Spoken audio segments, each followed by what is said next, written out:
Hello legends and super legends. We're heading out. It's a muggy morning and we're rolling. Let's clip in. Clip in time.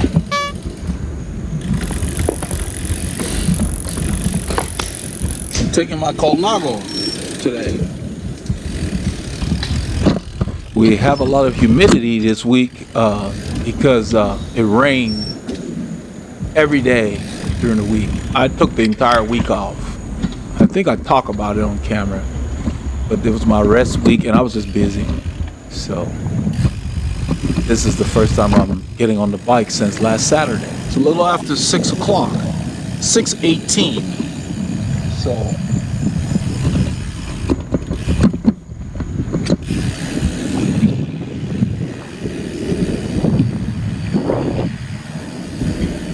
it rained all week. Every day this week it rained. And I have not clipped in since last Saturday.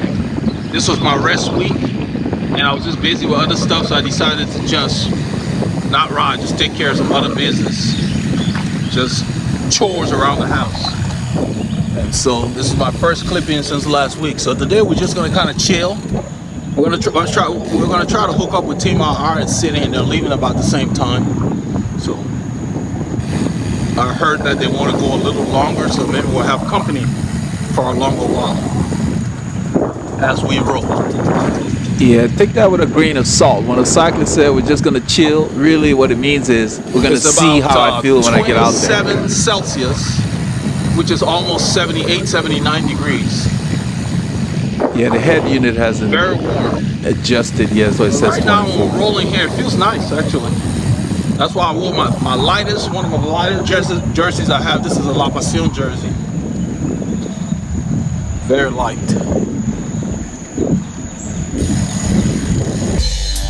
On this ride, Paul and I left Northampton. We went on Kirkendall to Flint Ridge, went through Sterling Ridge. We were not able to hook up with Team RR. I guess they must have left earlier. We took Fishcreek into Hornier. Once we got in there, we went on 149 when we passed Montgomery there. And on 149, we actually saw the Team RR guys as we headed north towards the forest. And then we took Bethel Road, came down through the forest. We filmed all the way up 149. We didn't film the forest on this ride. We came back into Montgomery, and then we wrapped up our filming once we got past Jackson Road. We didn't really want to film Jackson Road again, so we waited until we got on 1488 there, and it was a nice stretch. It's a bit different, you know, because it's a very busy road, but it has a nice wide shoulder, so we really enjoyed it. I hope you will enjoy the clips that we got.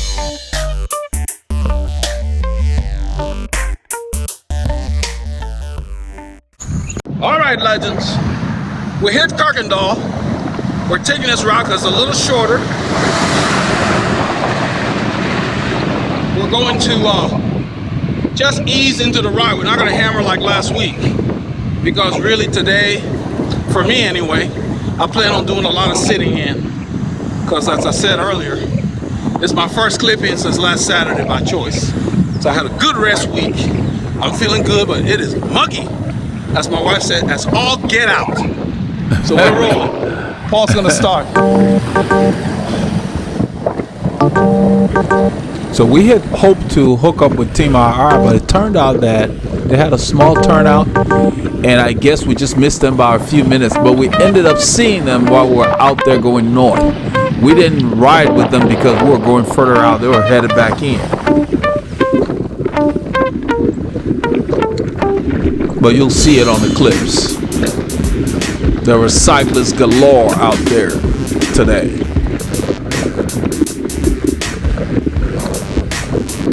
Man, it's nice and easy behind here.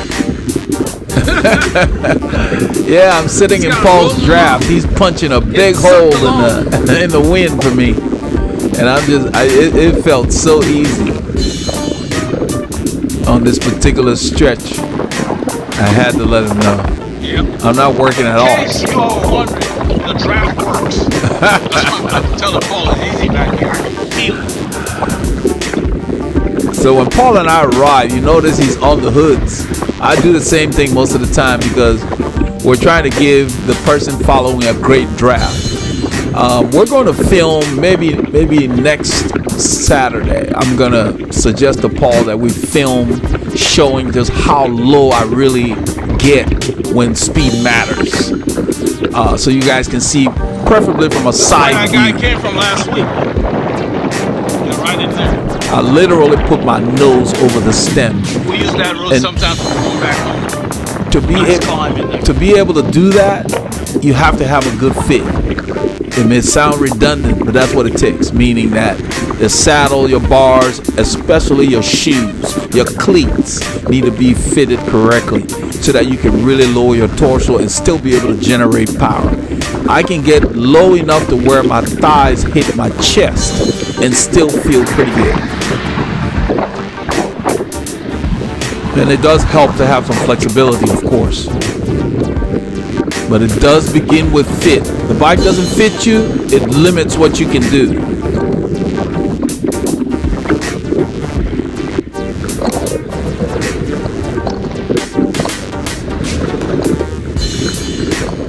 We're both wearing very lightweight jerseys because of the rain throughout the week. The air is thick with humidity. So even though the temperatures are not high, excessively high, it feels hotter than we've been accustomed to.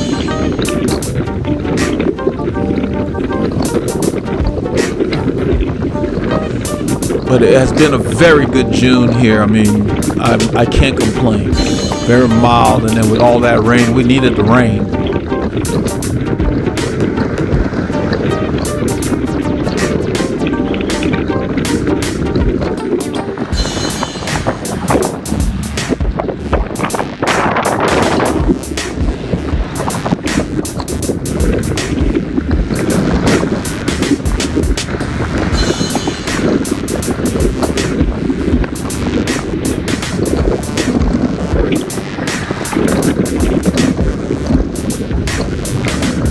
Try to mix up the start route periodically, but I actually kind of am liking this road. Paul's looking back, see, he flicked his elbow, he's ready to get off the front. So I'll move forward and take the front position.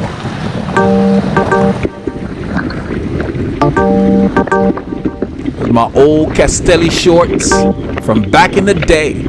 It's a little long in the tooth, but if you take care of your stuff, they last. I don't remember how many years I've had it, but I really haven't used it that much. I think the last time I wore it, Paul and I rode to Huntsville or something like that. That was at least 2 years ago. But I like the little, I think it's a Scorpion, the patch. Back in the day, Castelli made the best kit. And everybody wanted their shorts because they were very comfortable. They still are. We'll be doing a review of one of their shorts that's being sent in. Oh, okay. To the channel. On the left or right? Oh, okay.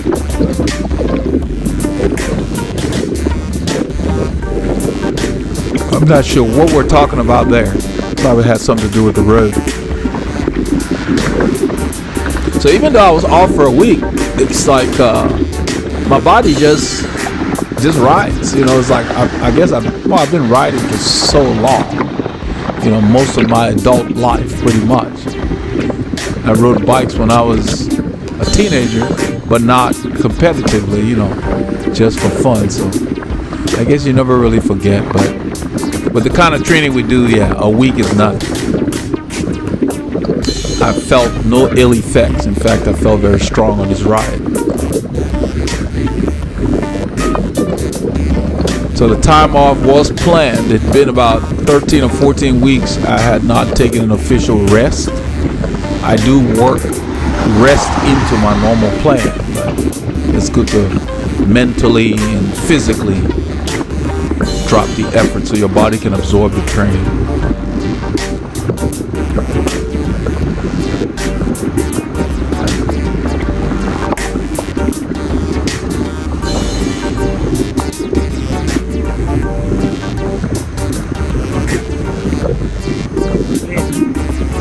Check for traffic. It's clear. Take the lane. Oh yeah. It blows my mind when I see people riding against traffic. That has to be really unnerving and complicated. I mean, what do you do at an intersection? This is the way to do it.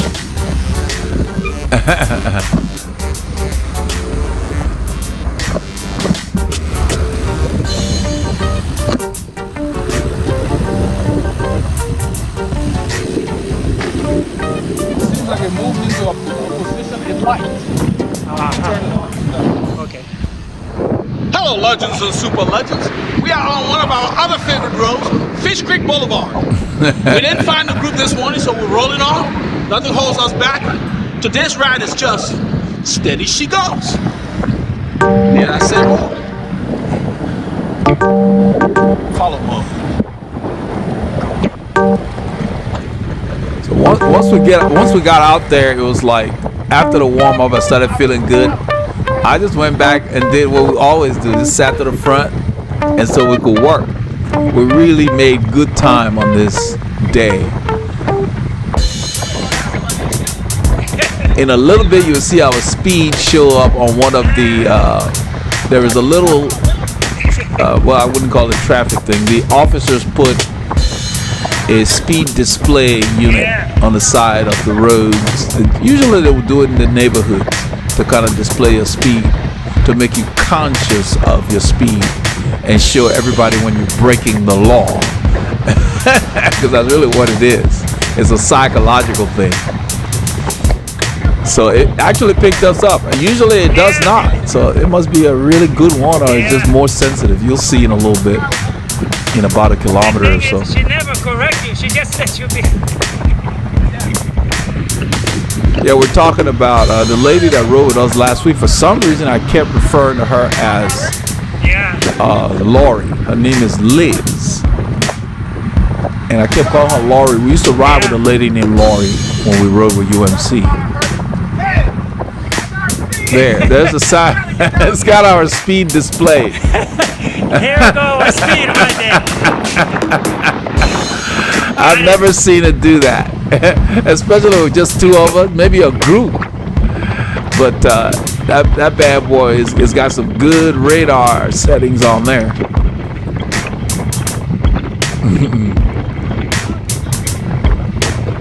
We ride mostly between, I would say, 17 to 22 in the terrain that we're riding. There are times when we go a little slower, when it's real steep. You'll see we visit an 8.5%er intentionally in about 10 kilometers. But most of the time on a flat road, we're probably doing 22 thereabouts. That's about what it is. I don't really concern myself with speed. I focus more on the effort.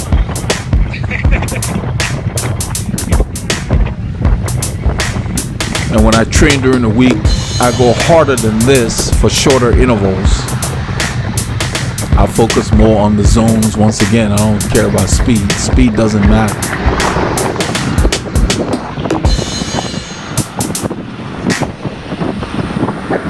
I'm surprised that this road is so empty. So, pleasantly surprised, put it that way. That's the Cyberlight 200, I believe, that I have. I did a review on that. It's very powerful. I have it on what they call lightning mode.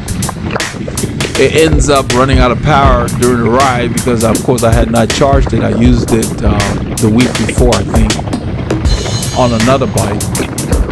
It's my favorite light, especially midday if I'm sneaking out for a ride or something.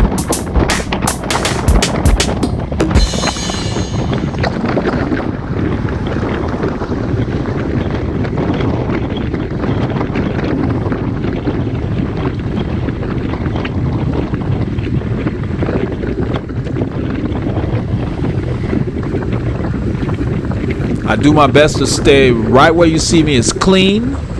So I stay within a foot of that white line. The white line is kind of invisible on this bridge and they need to repaint. But you can see all the debris to the right. That's the thing with shoulders. As the cars go by, it gets pushed to the right. So don't ride there. You don't need to. You need to be where I am so that the cars can see you. So you're visible. That's another comfortable position. I use that a lot. You just kind of wrap your finger around the curve of the bar and rest on your hoods. It's a very comfortable position.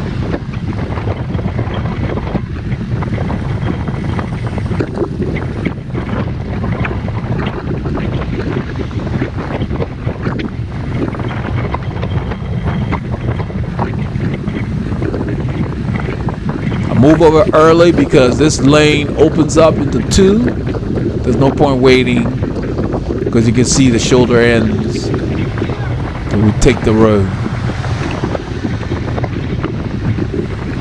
As we go through the light, you will get a shot and look ahead. You will see why we head north.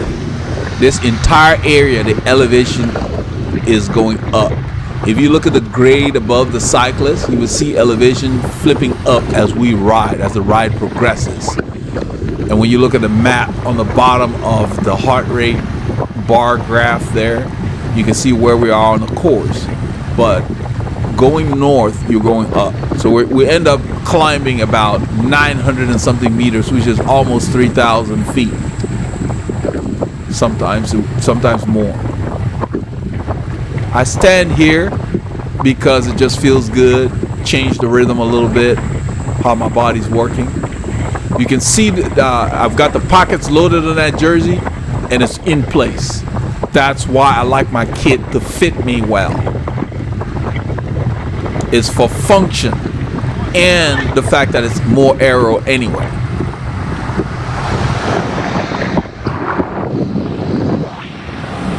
Look at this road.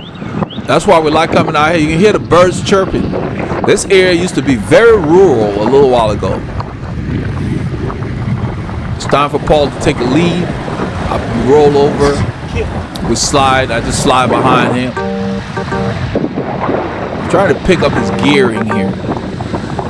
We spent most of the day in the small chainring, but the ratios that we spent the most time in was like a 75 plus inch gear. So like a 39.15, sometimes a 39.14, mostly in that terrain, up and down. There were times when we went lower, of course, especially you'll see when we hit that 8%er. We found a road called Tobacco Road, which is a little loop, not far from where we normally go, but we usually just go by there, and Paul really liked it. Doug Shot had taken me there. I believe I was riding with him a while back. It just goes through, it's a loop like a horseshoe loop with like a cul-de-sac that goes through a neighborhood. And those are the ones that have the steepest pitches.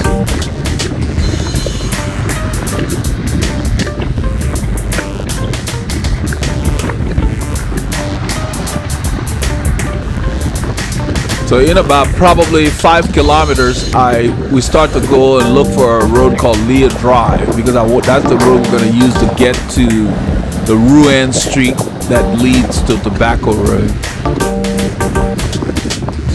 I just wanted at this point to not go and use the overpass because of all the debris from the construction that's there. So Leah Drive is a cleaner way anyway.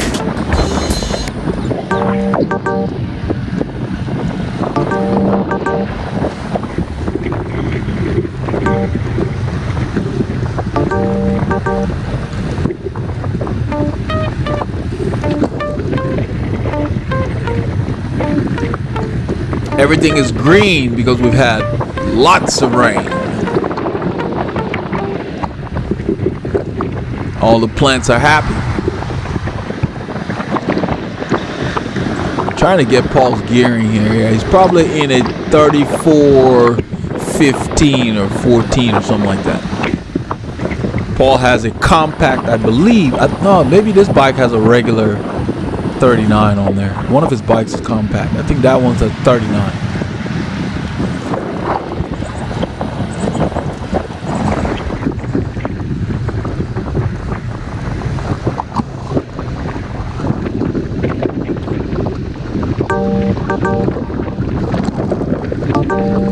Scatante.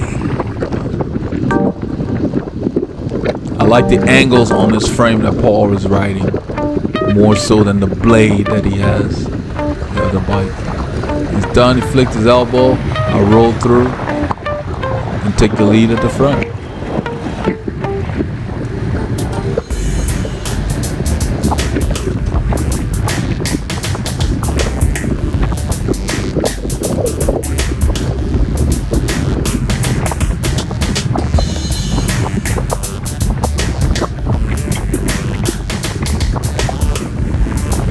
Besides the sound of this music, I picked this music for several reasons as a theme on this channel.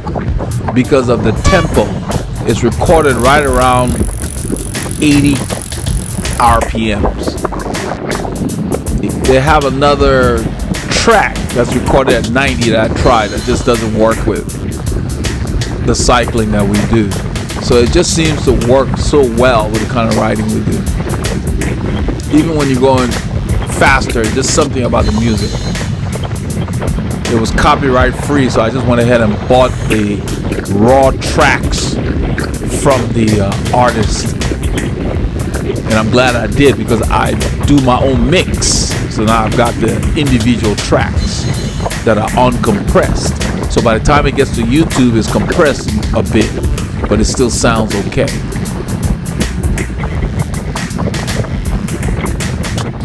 Look at that light. It's just perfectly placed over there.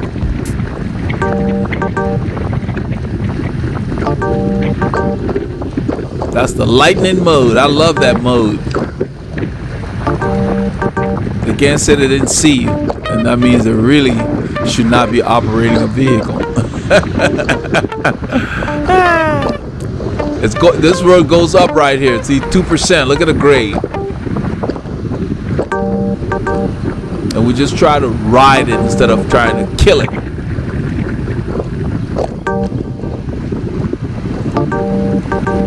So we do about 6.5 hours in terrain that goes anywhere up to, say, 8% every Saturday, and then plus during the week, of course.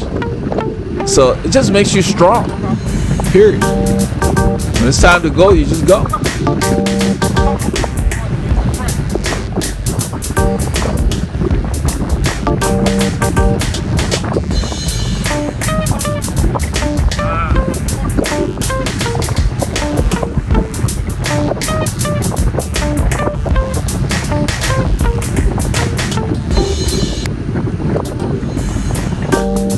So this week on the channel, we had a new legend that put a comment out there. I replied to it already, but it just kind of tickled me. He said, I'm paraphrasing, he can only ride maybe an hour.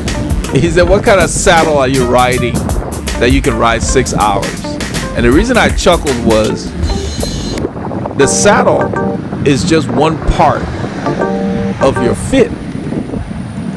In fact, I think the most difficult thing to set are your cleats. Because if it's not set right, your feet will hurt and they'll go to sleep.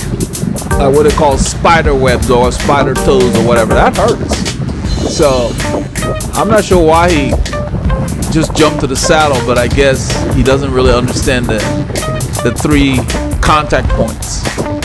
Your bike needs to fit you, and then you need to build up. That's pretty much what I replied and told him.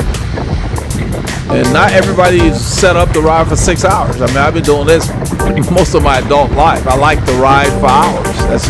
That's the kind of engine I have. When I competed, I would ride long. Even when I was doing criteriums, I'd ride long and then take that fitness, convert it to speed and go do the event.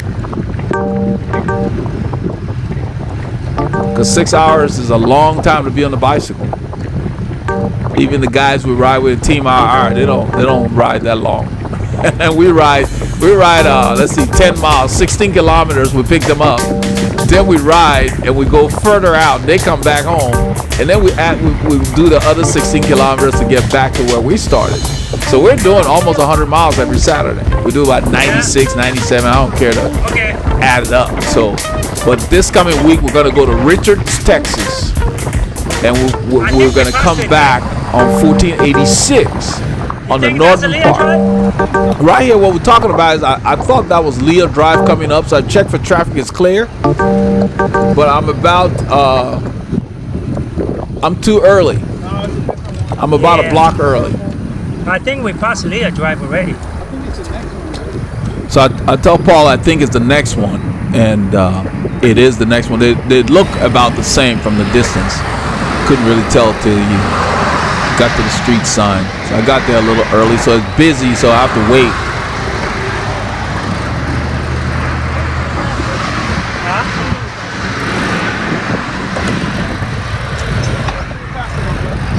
And what I tell Paul also is that I remember Leah Drive, that you can see the overpass from Leah Drive. So I told him that we haven't passed it because that's what I told him right there. I said, since we can't see the overpass, it's got to be ahead. And it turns out it's about maybe 500 meters down the road. It's not far.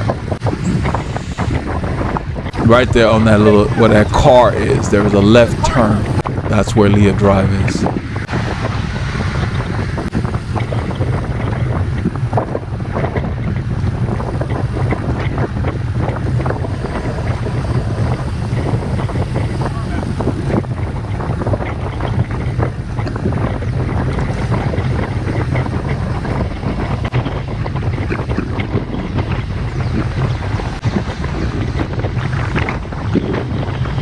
So this is the turn for Leah Drive. And you pretty much, we ride our bike like we drive cars, man. Same thing, it keeps it very simple.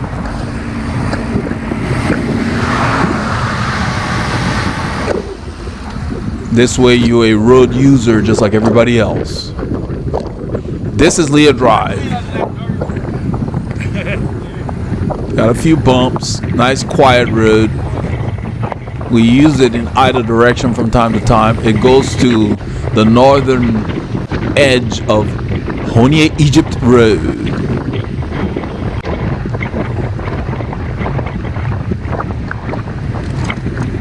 So at this point, I'm not really thinking about the little excursion we end up taking on the little cul-de-sac that takes us to Tobacco Road.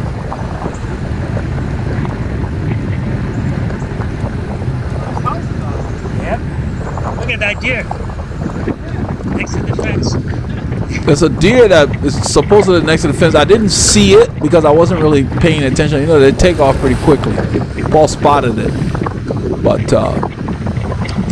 this road is always quiet through here. Got nice homes through here. This guy built a shed I'm pointing to over there that looks just like his house. Looks like a barn or something.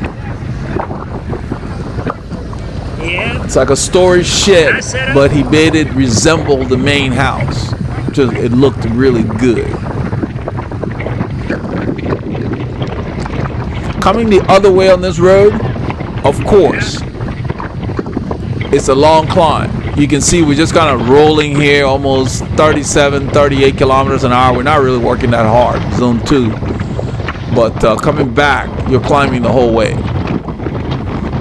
So these are the roads that when we come out here, we seek out to get more climbing in.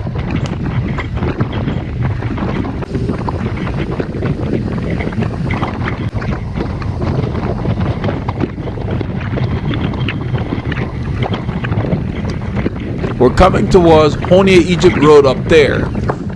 This is the part of Honia Egypt Road that some of you may have seen us come with WCC. That's where it kicks up. And right there, I don't want to slow down. There's a truck coming. He's not that close. I see him. And I figure, okay, we can go ahead. But I just go ahead and stay close to the edge of the road because he's probably about 1,000 feet. I end up waving him around because now he's caught up. He's sitting there. Gotta go. I knew he was there. But we had enough room to get on the road, and just to be courteous, I stayed by the edge. And right here, I see that road, and I get the idea, hey, why don't we check this out? And I think I told Paul that. This is Rouen Street. There's a car coming. He tells me to watch out.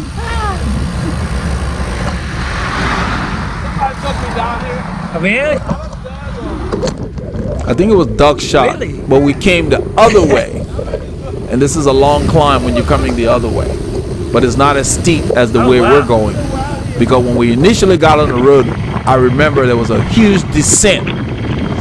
And so... That's what I like, man. Explore these roads. And so we're exploring. Look at that light. It's just all over the place. It's a crazy, crazy setting.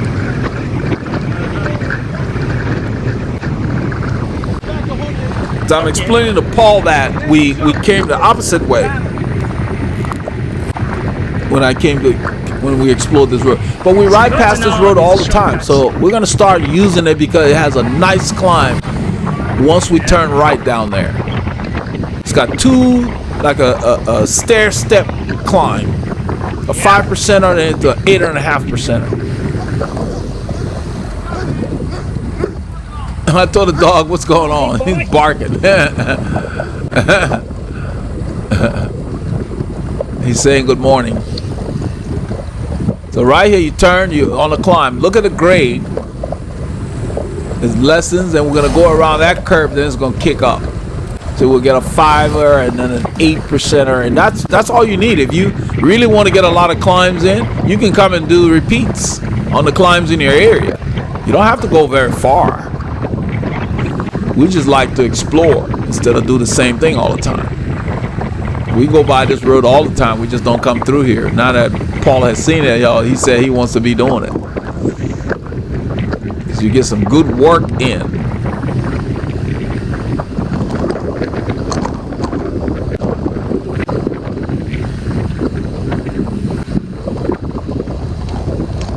So you turn and you begin to climb. He said, I put the arrow there so you can watch the grade. Watch the grade. It's going to go up to about 5%. Look up ahead. Nice. That's the little wall there. 8.5, almost 9%. So we've got climbs. It's just a matter of how much you want to do them. You know, after a while you get sick of them. You get a little stale. You can't hammer the hills all the time.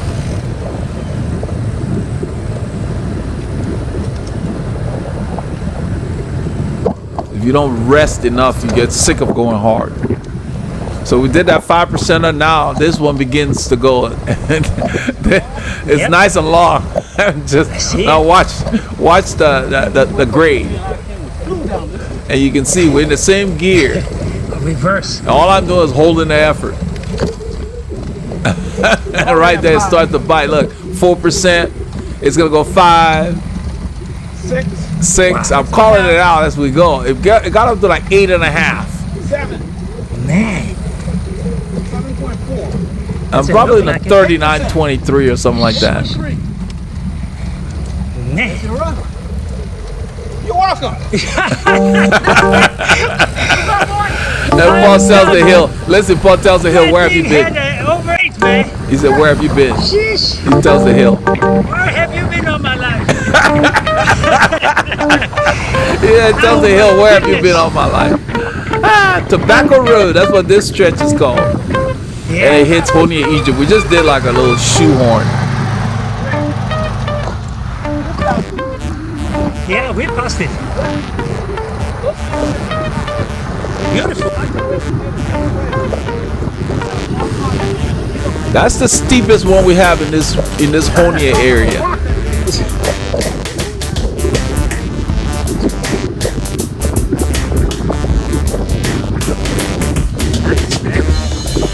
We're gonna go to tobacco every time we come on.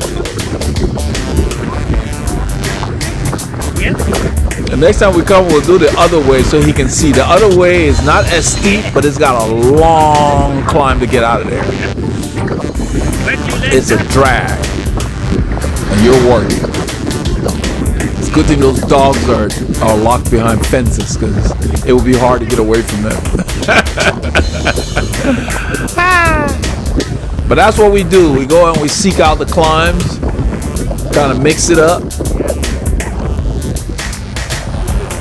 I don't ride the hills every day. During the week, sometimes I'll just stay in the woodlands, spin around. They have maybe 2 percenters, at most 3, and just spin. Because you don't want to just, do the same thing all the time. Variety.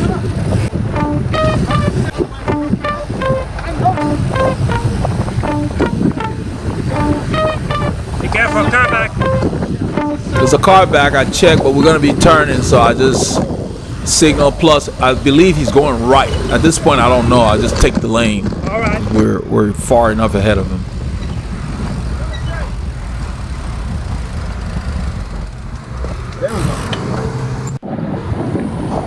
All right, legends. We're in Montgomery County, headed this time north on 149. Different animal. The FM 149 headed towards Bailey Grove, Richards, Texas. We don't go to Richards on this day, but this direction you'll see, if you keep your eye on the gradient, it's up and down. There's like 15 miles of this road where you're just climbing towards Richards. Richards' elevation is up there. So every time you head in this direction, you're going up. And it's got some little leg breakers that creep up on you. They don't look like much, but really this is like elevated. It's like being on a mountain pass where you've reached a certain elevation. That's the Team RR boys on the left there. Hey, guys. That's Mark and Dan. I didn't recognize the other people, but that's them.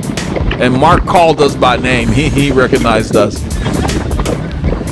But they're going right. They're gonna go back to Taco Corner. At this point, we're past Taco Corner. We didn't stop there.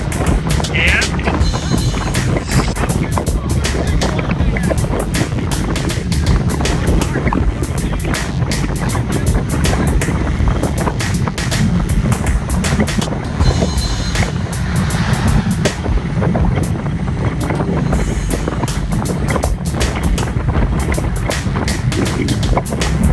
In a few kilometers, that light goes off because the power's low, and so it goes into kind of like a power saver mode. It just kind of goes off. I turn it back on, it comes on, and then after that, a little while later, it just blinks out on me. I hadn't charged it. This road is going up. I just stand and change the way my body's working. The wave washer in my bottom bracket, my ultra torque campy bottom bracket, was making all kinds of noises, and when I got back, it had cracked the little wave washer that they put in there to make up for discrepancies in the bottom bracket shell.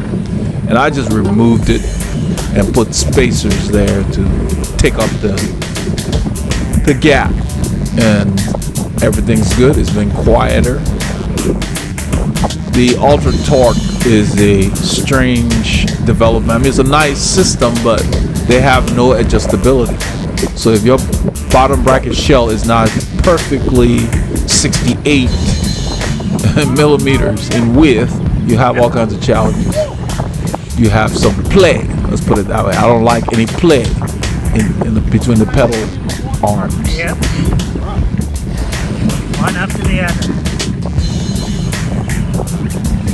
It may look flat, it's not. It might be 0.7 or something like that. It's just a false flat the whole way.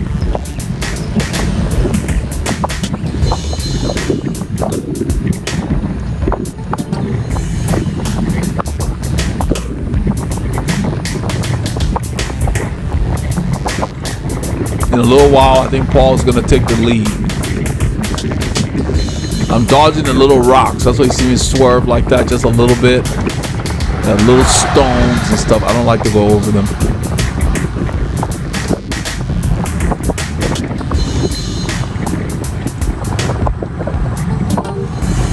It's the reason why we come out.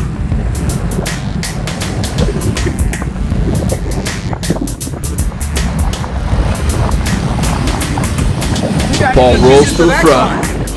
I told him, I said, I'm saving that hill for him. And he laughs.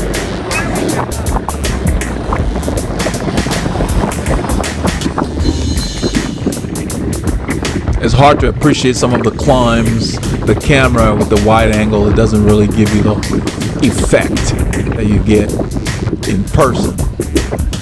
But I think in about a kilometer or so, we come across a part of the road where you can really see it's twisty and it climbs. It's the same road that do the RDBC Grand Fondo. It's up and down, up and down. It's like riding in the mountains. Yeah, it's really exactly like riding in the mountains. Working.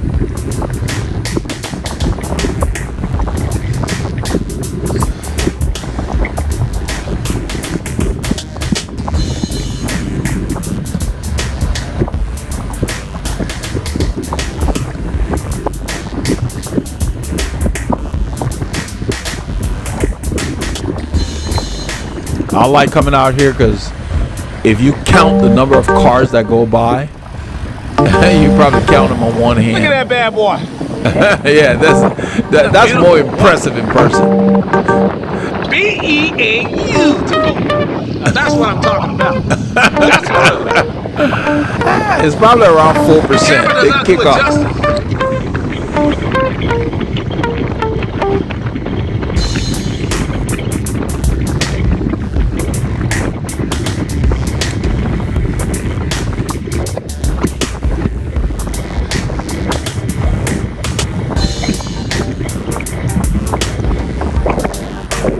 We're climbing here. This says 2% of the grade. It might go up to 4. I don't know how steep this one is. Anywhere between 1 to 4% most of the time. Then every now and then we come across a 5 or a 7%er, especially in the forest of Bethel Road. That's you. Yeah, Paul has a ticking noise coming from his bike as well. Gravel. And we dealt with it after the ride. We worked on his bike. I think it was Maintenance Monday. Yeah, Maintenance Monday. He came by. Didn't film it or anything. We found out what the issue was. He needed some parts of the drivetrain replaced. Minor stuff, shop supplies, I call them.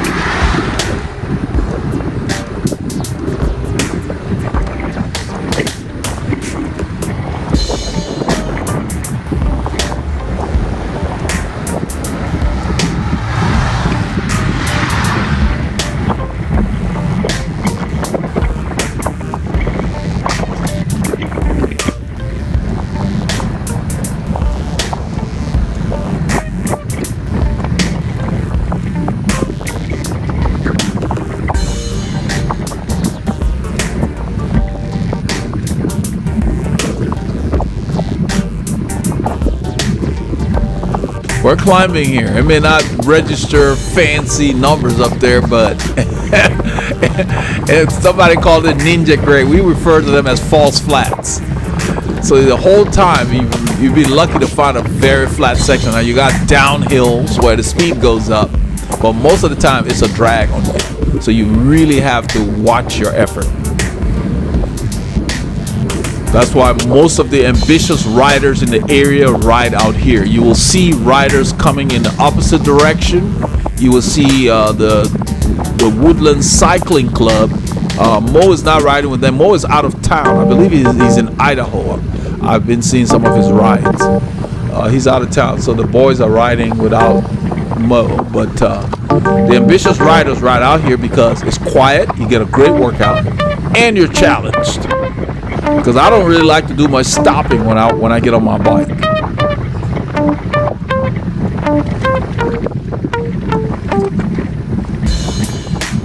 That was Hidden Forest Road that we went past, also connecting to Mount Pleasant Road. Goes through the forest.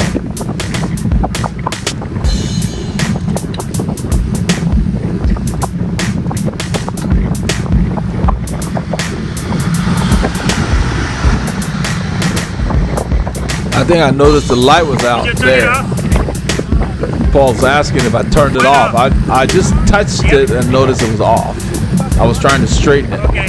So it came back on there, but it went into a different mode because it didn't have enough power. The mode it was in used a lot of power.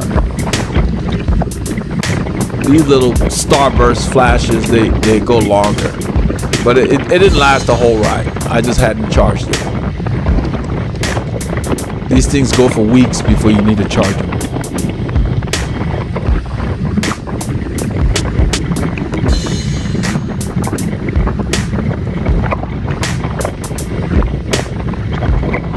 So the key is that you stay relaxed and do the work, because over time, as you put in the kilometers, your body will absorb the training after you've recuperated, and you get to another level. So when I'm riding around my neighborhood and I come across the non-serious cyclists, they always try to chase, every time they see a cyclist they want to chase, they always try to chase me down. I always just smile, because most of the time I'm riding between, say, 17 and 20 miles an hour, depending on the weather conditions or whatever the wind is doing, which is a pretty good pace, So I always see them trying to chase, and some of them kill themselves and they pass you, and then they're gassed, and then you end up coming back and passing them. I don't care for that scenario. But as you get fitter, you carry more speed in the lower zones. I mean, look at my heart rate, 145 on screen. I don't look at it when I'm riding, but that's like, for me, middle of zone 2. Middle to upper zone 2, so. And we're doing 34 kilometers an hour on a flat road with wind.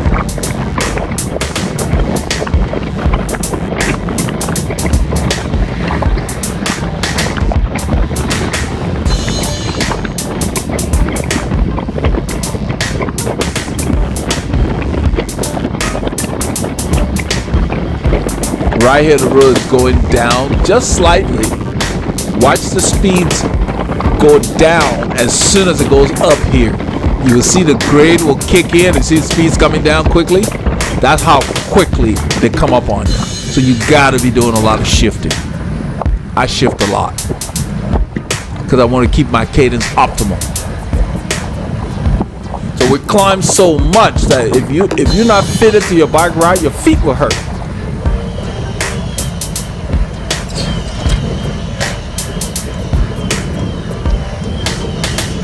You hear the birds? They're loud.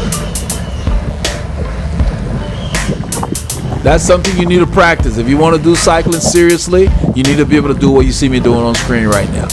You should be able to stand under control. The bike should track in a straight line and sit without the bike moving backwards to the person following you.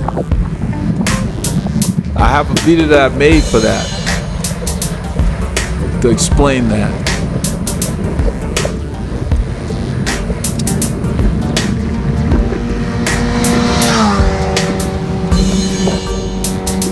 See the road right here, it bumps up, and I think I would tell Paul the other side is just as steep. Both sides of the road in either direction, it's like 4%. What if it's here? Probably not here. No, it's not here. I've got it mixed up with another area. I think it's further up there. But it got all these little bumps. Right where that sign is, that's another bump.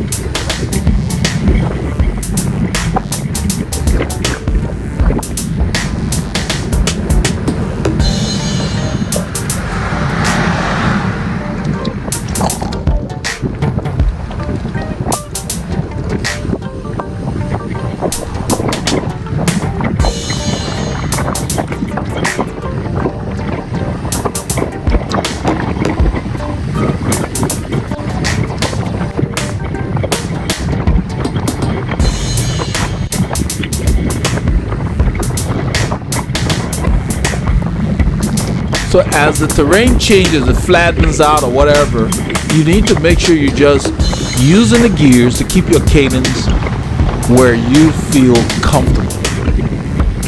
You don't want to be laboring at one stretch and then spinning out another stretch.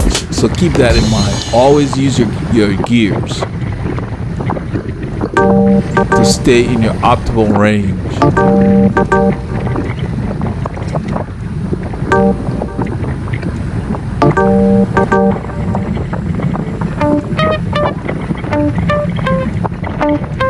Right here it kicks up. I think this is the area I was talking about earlier. You see me point? Yeah. That's the area. On the other side is 4%. And right there it's about the same.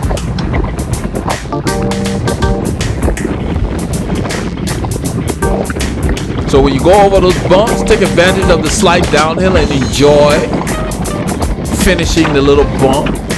You shift up, you keep your cadence where you're comfortable, and ride it.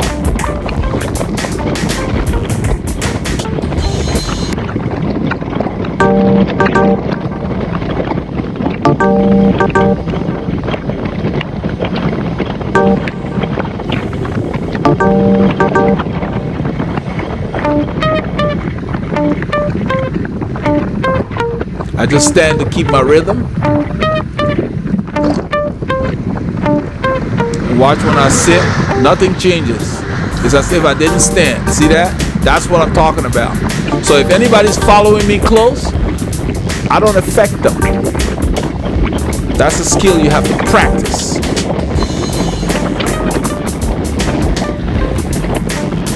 When I got into cycling, I used to emulate the boys in Europe, Le Mans, Moreno Argentine, Gianni Bugno, Michele Bartoli, all those boys. I used to watch them, and Claude Criquillion, the Lion, the late Claude Criquillion from Belgium, the Lion of Flanders. The style, the boys would just, I mean, they would ride, and the bike would just be there. That's how I got into fit, because those boys, man, they were one with their bicycles. They don't play. The top guys, they don't play with their fit. I bet you some of them sleep with their bikes in their room. Make sure nobody messes with it. Because in Greg's book, there was some races that he'd go to. I remember when he and Hinault had the controversy at the Tour in 1986. He said he kept his bike in his room. He didn't trust anybody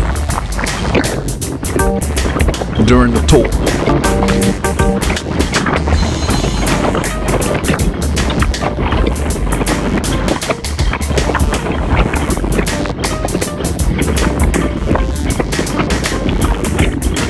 You know, cycling is a working man's sport.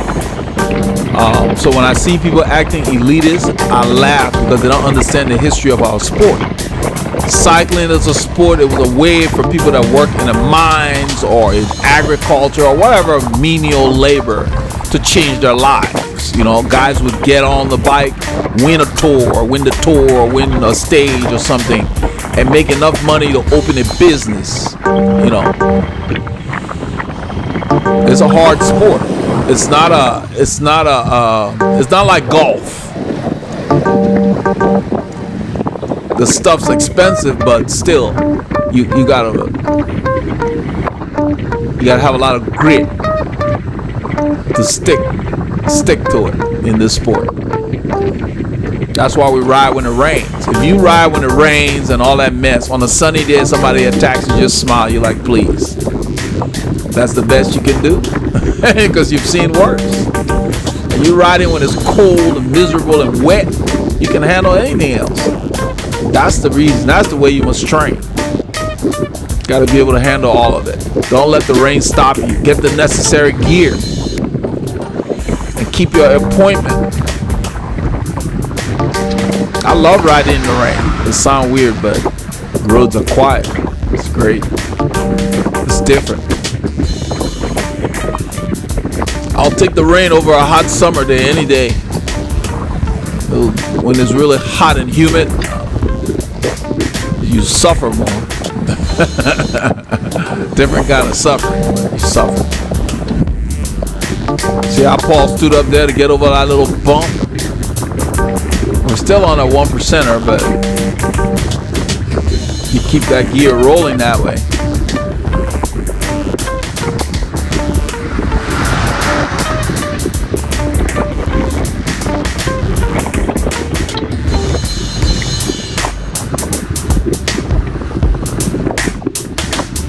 This is the Sam Houston National Forest that we're going through. So the cool thing about it is Nobody's gonna be building anything here. These trees are here to stay.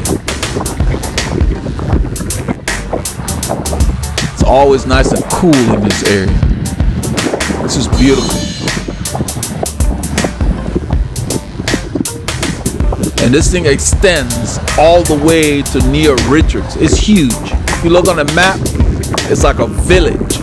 It's huge. Or a town, really.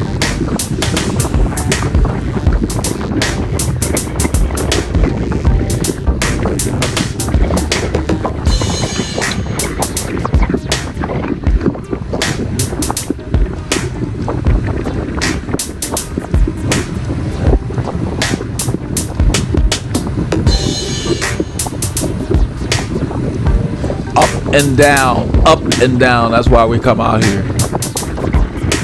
You have to keep pedaling. You can't cheat.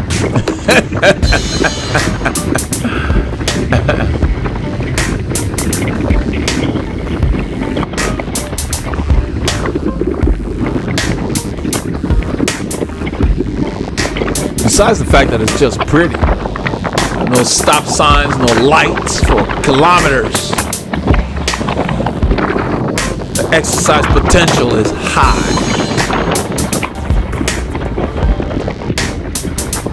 So pick your routes. If you want to work out, find a quiet area.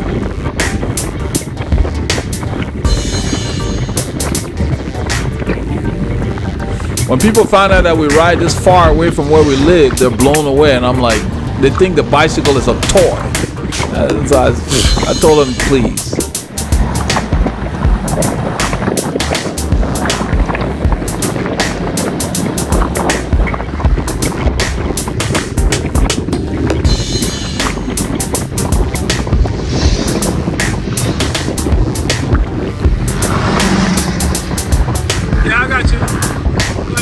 There's a piece of wood on the thing. Yeah, the tree fell over there. A lot of these trees, sometimes they'll get damaged and drop, and sometimes they do controlled burns in the summer out here. But with the rain we've had, I don't think they need to do anything.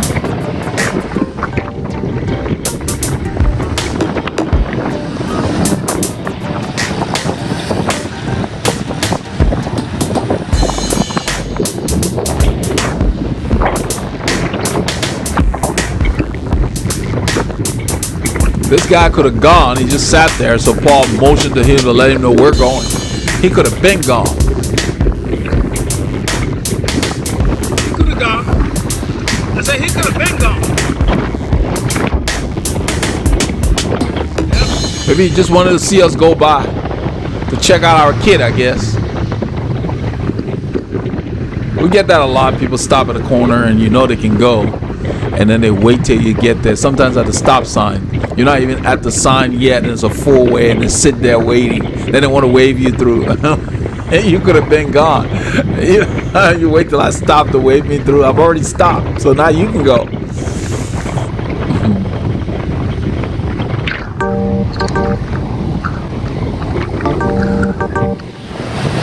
Look at that climb. That climb is more impressive in person. The camera just really makes it look a lot less than it is, but it's sweet.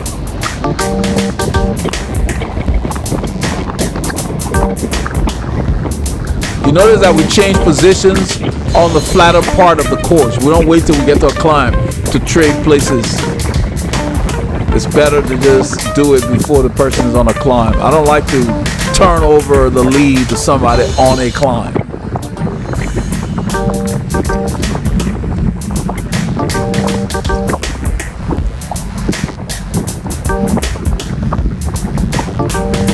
So I stand to just relieve the way my muscles are working.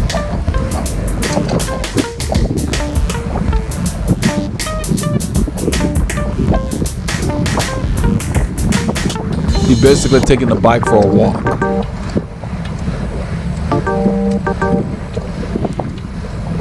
It is a good skill to work on. If you notice, my bike is tracking in a straight line. So you're not all over the road because you're standing. You have to practice that. And when I sit, the bike does not go behind. Because we ride with some people, sometimes they'll say it's standing before they stand. That's not necessary. Nobody used to hear that. you know, it's like, just stand. Know how to stand. You have to practice. You stand on the downstroke and so forth. So those are the things that enhance your cycling, makes you welcome around other riders because you're more predictable. They don't worry about you. They can relax around you. You've got to work on your handling. That's why a lot of times I always say the top riders train alone. You have to work on these things alone. You're not going to work on it in a group. You got to work on it by yourself. Riding with a group just teaches you how to ride around other riders, because if you're going to compete, you got to start by practicing how to ride with other riders. Don't just go start racing. You need to, you know, be comfortable, work on your group skills.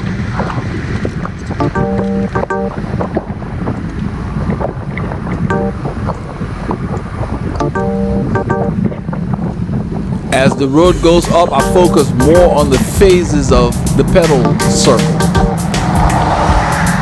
Even when I'm standing. Those guys, I call them lawnmowers, the goats, they're eating the grass.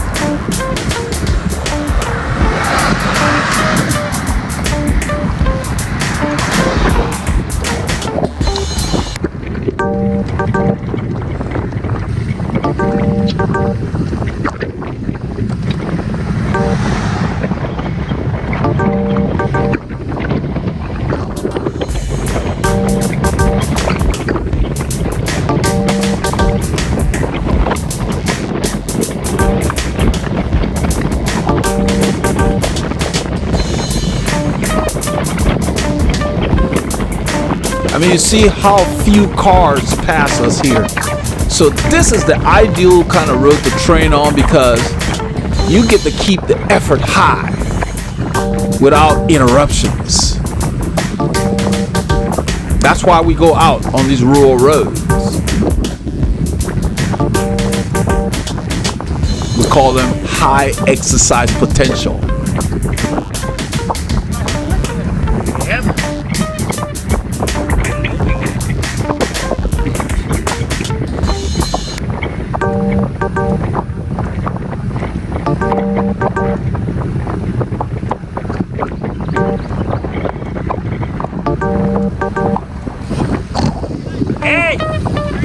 That's Jerry, and that's the WCC boys heading south.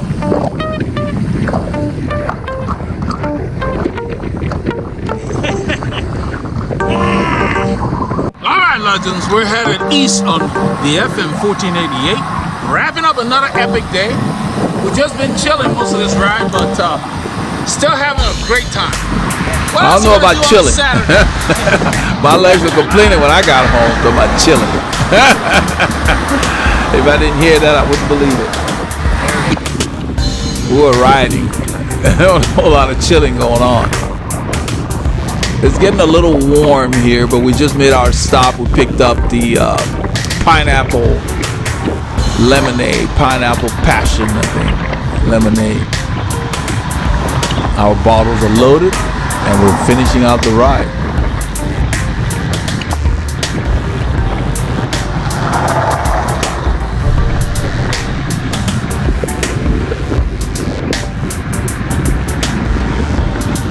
We're going directly into the wind. The wind is blowing from the east. I think it's southeast at this time. And we're headed east. The FM 1488 got a nice wide shoulder for miles and miles. It should make all these rural roads like that. See how I just stood and sat back down without changing anything. So even if you're right on my wheel, it won't disturb you. Those are the things you need to focus on working out, and making sure that your cycling skills are tuned. But then when you get in the group, you can navigate a lot easier.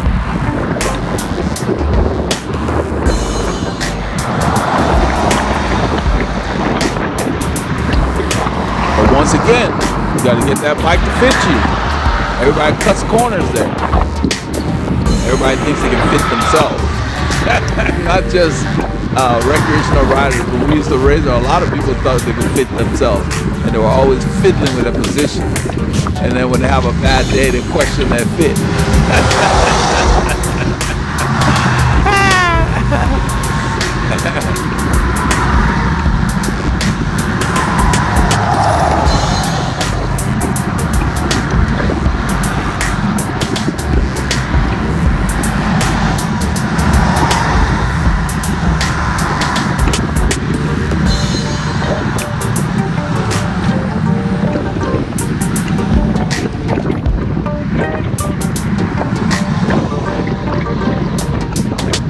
Go ahead and get in the drops. The wind is blowing. Try to get some free speed. There's somebody parked on the side here, so I move over closer to the white line. I don't like to get near the doors because the brake lights are on, so somebody's in that vehicle.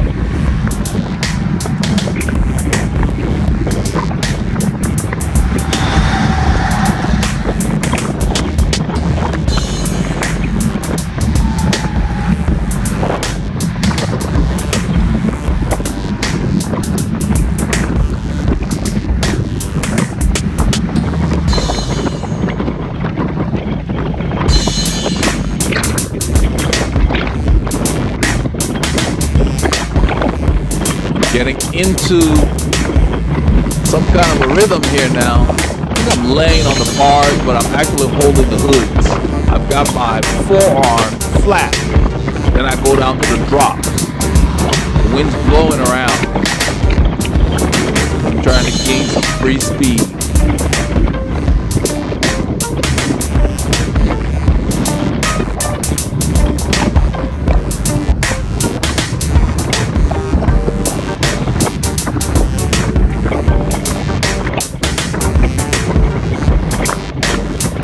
See where I place myself? About a foot to the right of the white line. So you're still visible to the other road users.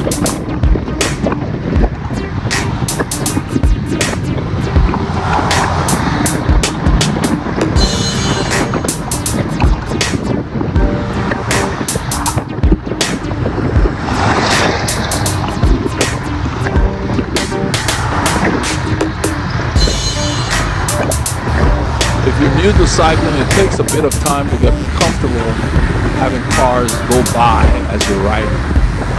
But the more you ride, it just becomes second nature.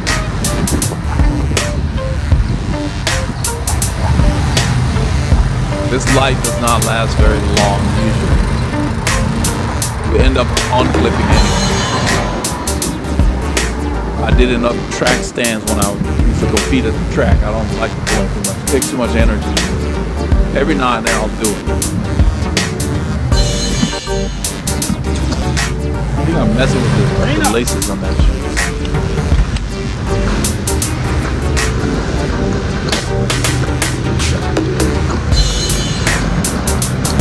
I'm in the 39, 14, or 13, something like that. Probably 13. With an 81-inch gear.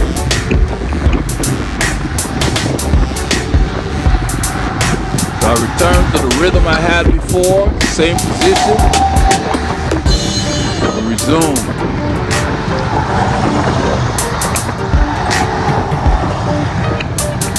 When I used to compete, my coach would tell me, he said, when you're going fast, you should look as if you're not going fast. And it took a while to register. What he meant was, you shouldn't be all over your bike just because you're going fast. To generate speed, you don't need to be haphazard or, all over the bike. That means that the bike just doesn't fit you. You need to be smooth so you save energy. Avoid excessive movements. It's not necessary. Use what you need to generate the speed or power you want to put out.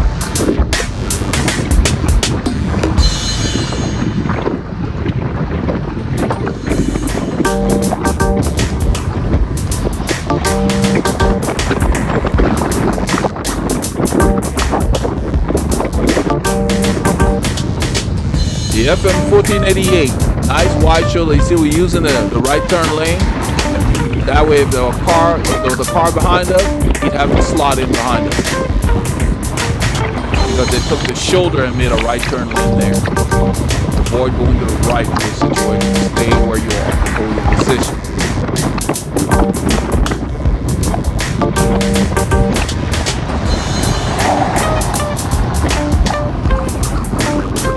The wind's picking up. The road's going slightly up. See the flag on the right there?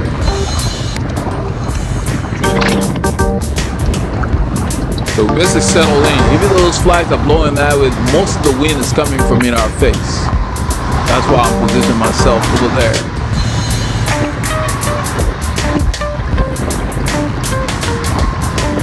So I resume my rhythm and just try to stay smooth and keep the effort the same. I'm in like a 39-13. Run the credits here, get them out of the way as we ride back into town.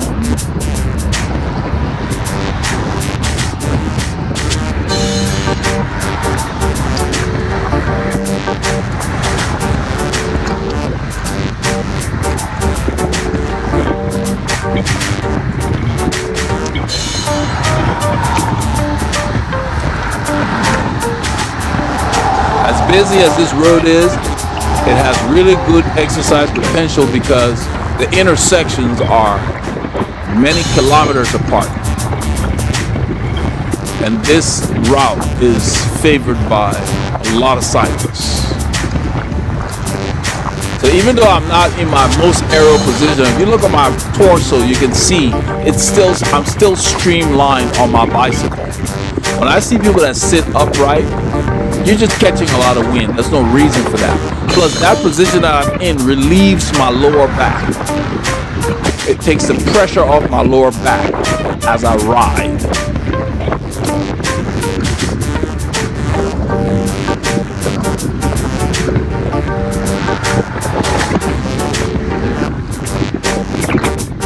On this bike, I believe it's 9 centimeters. Yeah, 9 centimeters below my saddle, which is pretty close to 4 inches. 4 inches is about 10 centimeters, so 3¼ inches. That's quite a bit. But that's where my body wants it to be. I place the bars where naturally my hands want them to be.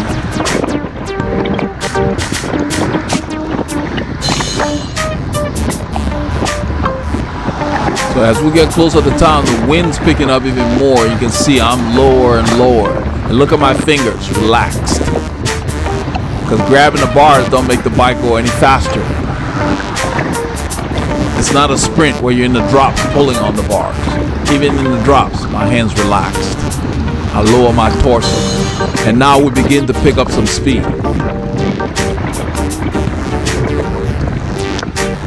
And we're moving here.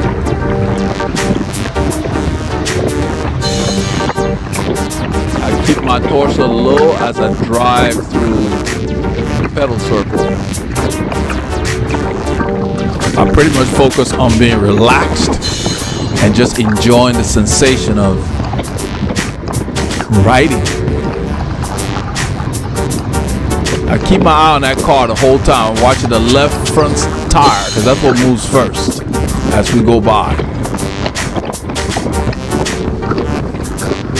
So if you can't ride your drops, then your fit is off. You should be able to use every part of your bars.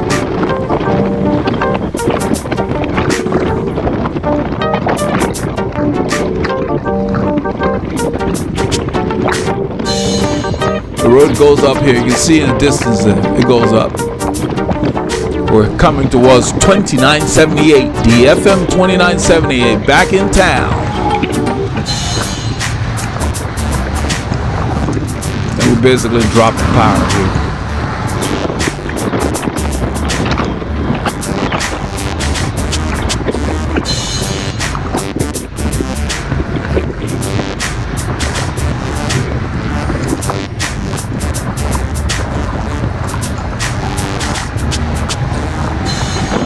Once you get back in town, you have to be more vigilant.